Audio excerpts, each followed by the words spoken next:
Welcome Dash fam, best Dasher alive here, aka the Algo Whisperer. It's likely you've already seen this new ChatGPT tool that all the tools are out there talking about. So I figured, let's see if this AI can help us make some extra dough on DoorDash.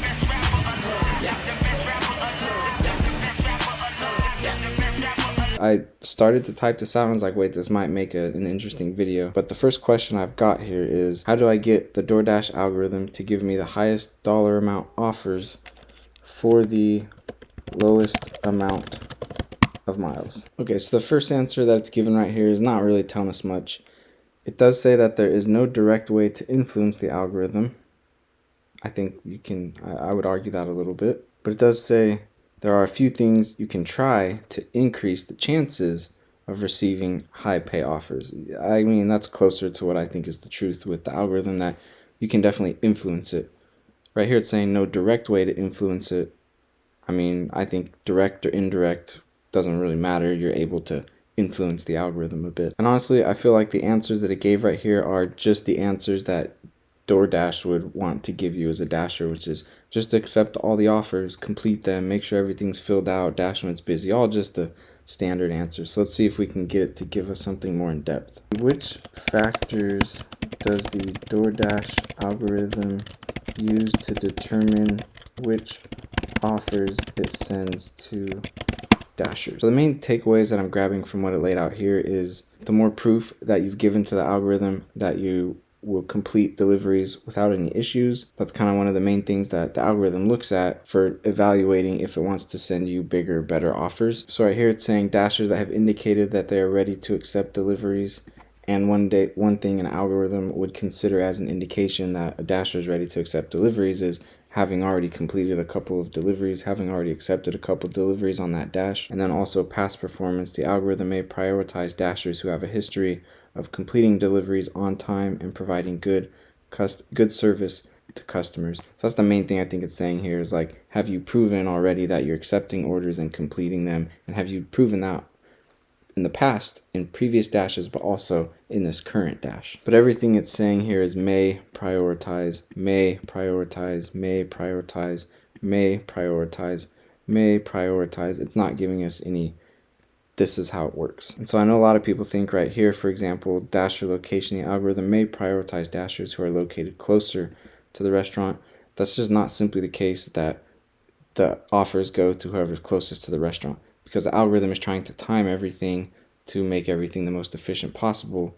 And if it's going to take 20 minutes or 25 minutes or 40 minutes for the restaurant to get the food ready, it's not going to give that offer to the dasher that's the closest right there. It might give it to someone else who, on the route that they're driving, will get there in just the right amount of time to pick up the food and keep going.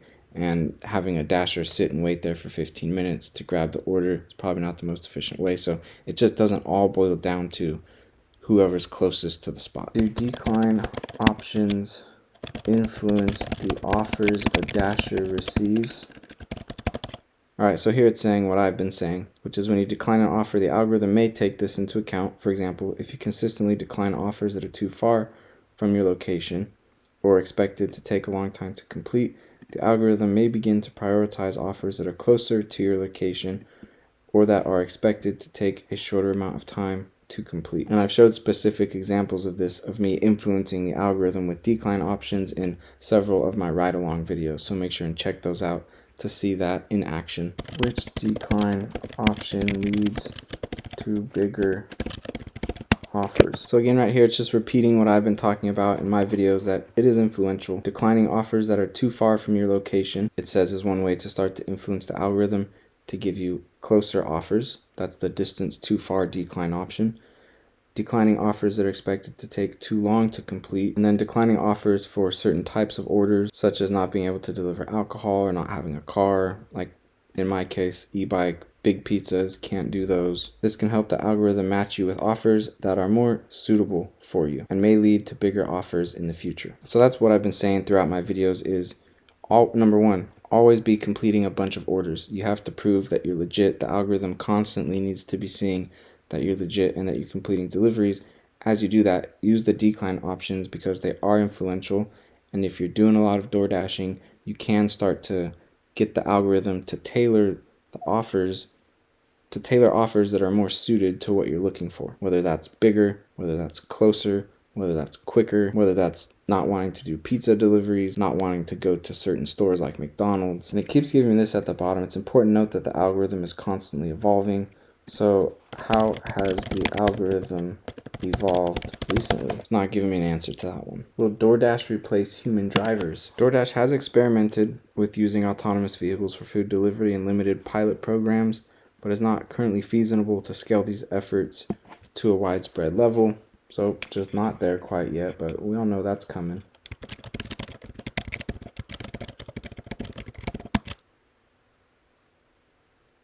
What is the best vehicle for door dashing? Okay, that was a very general response. It's just like, here's some things you should look into when considering a vehicle. And then it says some popular vehicles for DoorDash delivery include compact cars, sedans, hatchbacks, and SUVs. Well, there's not much left. Pickup trucks? I mean, that's kind of the only thing that's not listed in there. Can I DoorDash on a Surron light beef?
$12.50, easy money.